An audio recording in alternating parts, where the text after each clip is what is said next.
everybody's talking about engagement.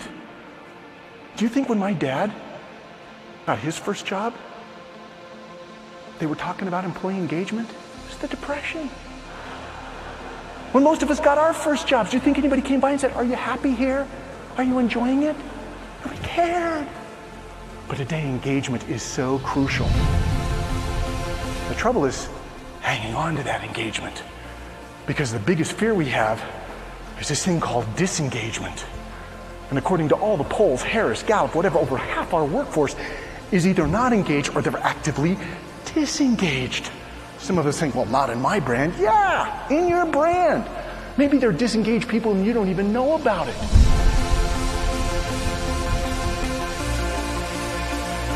So now we'll just settle.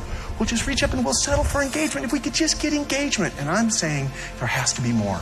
People who will work for us like we would work for us. People who are on fire for our company and our organization. That's what we want.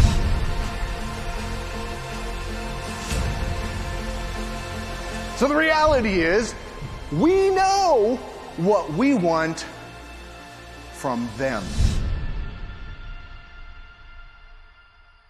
Here's a question. What do they want from you?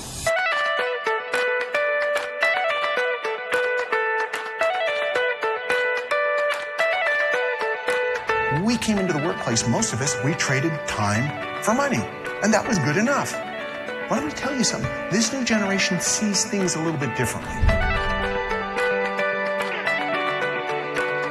We can focus on them. But let's not talk about them for a minute. Let's talk about us. Because there is a war for talent going on, and we want to win that war.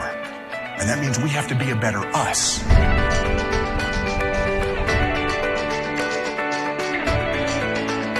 There's this beautiful white space, and all of a sudden, a dot. And that's where your eye goes. When you go into your stores, you notice the napkin that's on the ground, the light bulb that's burned out, the kid that has a shirt's tail hanging out, the grease spot that's on the front window. It's what you notice. It's the spot. But here's all this white space. We look past that, and we point out what's wrong.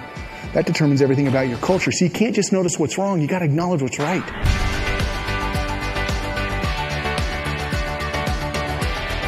You want to come in at 9 o'clock? Come in at 9 o'clock, but if you're there at 8:29 or earlier, you get a 10% bonus on the day you're there. It's not uncommon to see the CEO get out of his car and run in to punch in, right? Because you want to be there on time, because you're rewarded for doing the right thing instead of punished for doing the wrong thing.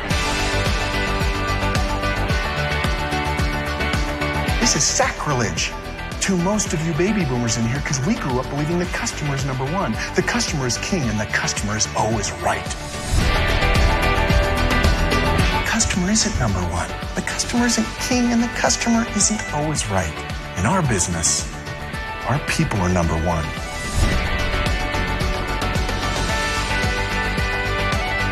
So I turn to my genius, I go, "Why are you clapping for him?" And he goes, "It's simple. It's his last day." And every employee at an Apple store gets a standing ovation on their first day and their last day. It's that degree of acknowledgement that inspires people. I can't promise you're going to get a standing ovation. We've given lots of recognition and awards, but I can't promise you will ever get a standing ovation. But you can give one. And when you treat your people like they're number one, they can't wait to show your customers why they need to be there.